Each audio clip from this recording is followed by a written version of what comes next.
The comm command compares two sorted files line by line and writes to standard output the lines that are common and the lines that are unique.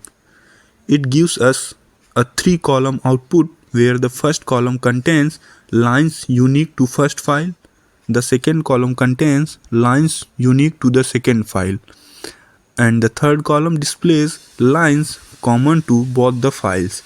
Let us see with an example. I have two files, file 1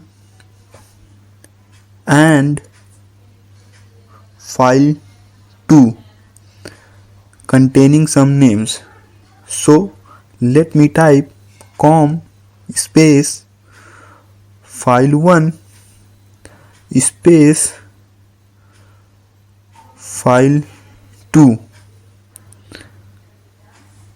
As you can see, it gives us a 3-columnar output. The first column contains lines which are unique to first file. The second column contains the line which are unique to the second file. And the third column shows the line which is common to both the files.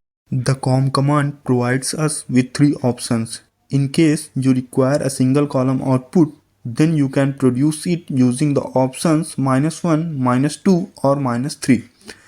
To drop a particular column, simply use its column number as an option prefix. You can also combine options and display only those lines that are common. Let me try and display the line which is common to both the files. So in the output, I just need the column number 3.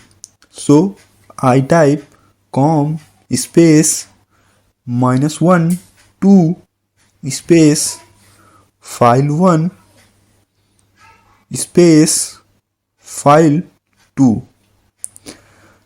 As you can see, the 2 columns have been omitted and only the third column is displayed.